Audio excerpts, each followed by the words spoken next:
Welcome to Hertfordshire university. ఇది B block అనమాట. అటు సైడ్ ఉంది B block, M block, N block. So అన్ని బ్లాక్స్ ఉంటాయి అనమాట డివిజన్ వైజ్ ఇక్కడ. సో ఏమేమి ఉన్నా పర్టికులర్గా అన్నీ కామన్ ఏరియాసే. సో ఒక్కొక్క దాంట్లో ఒక్కొక్క సెక్షన్ ఉంటుందన్నమాట క్లాస్.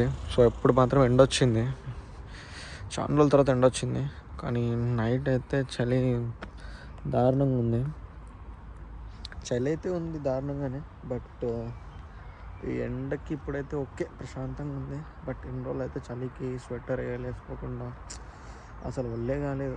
లెటర్ చెప్పాలంటే ఇప్పుడైనా ఓకే, బాగుంది. సమ్మర్ వచ్చేసింది కదా, బాగుంది. ఇప్పుడైతే కొంచెం కొత్తగా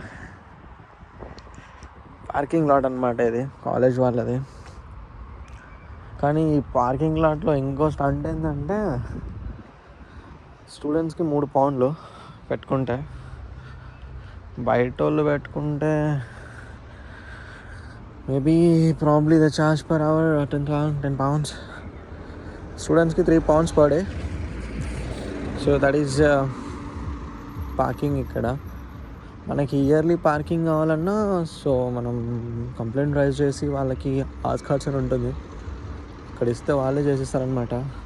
సో ఇక్కడ మినీ కూపర్ కానీ మెర్సిడీస్ కానీ పిచ్చాలా డబ్బా కుప్పలు తిరిగినట్టు జరుగుతుండే కార్లు అంటే ఇక్కడ. సో మన ఇండియా ఒక్క మినీ కూపర్ కనిపిస్తే వావ్ ఎక్స్పెన్సివ్ అంటాం, ఇక్కడ సో చీప్ అంటాం, అట్లా ఉంటుంది. సో మీకు ఇక్కడ ఒక ట్యాక్సీ చూపిస్తా.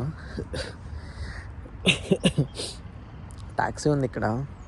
సో దీన్ని మనం ట్యాక్సీ ఎలా ఇక్కడ వాడతారనమాట దీన్ని. సో దీంట్లో ట్యాక్సీ, సో దీనికి క్రెడిట్ చెప్తాను. సో ఈ ట్యాక్సీలో మనం ఇక్కడ నుంచి సపోజ్ ఒక 20-30 miles పోవాలన్నా, so they probably charge 100 pounds. 100 pounds ఇట్లా మన ఇండియాలో ఒక 11,000 అనుకోండి, క్రేజీ. సో ఇది భయ్య ట్యాక్సీ అయితే. సో కనిపిస్తుంది అనుకుంటా మీకు, నాకు తెలిసిన ప్రకారం ఇది ట్యాక్సీ. సో ఇక్కడ ట్యాక్సీ ఇది. సో బ్రాండ్ వచ్చేసి ఇది సిటీ, ఈ సిటీ బ్రాండ్ వచ్చేసి ఇది పేరు ట్యాక్సీ. సో దీని లోపల ఎలా ఉంటుంది ట్యాక్సీ, ఇది ట్యాక్సీ అనమాట.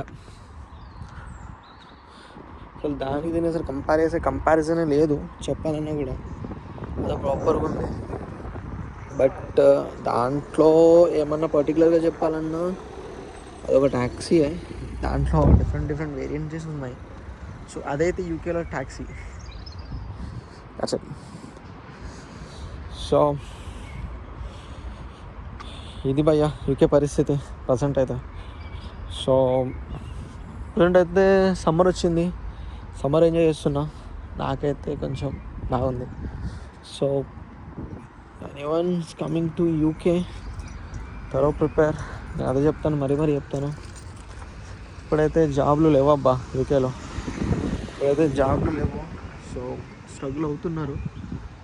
So well prepare. వచ్చే ముందు చెప్తున్నాను నేను.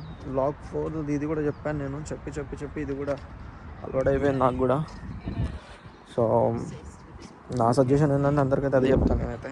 సో వెల్ ప్రిపేర్ ఏమైనా సరే. సో జాబ్ కోసం అయితే రాగానే దొరకదు, స్ట్రగుల్ అవ్వాలి 3 to 4 months. దెన్ రిఫరెన్స్ ఉంటేనే ఫస్ట్ రిఫరెన్స్, ఓకేనా? ఓకే, ఇట్లాంటి ఇన్ఫర్మేషన్ ఏమైనా కావాలంటే నేను ping in my description. Okay, see you guys, take care, bye.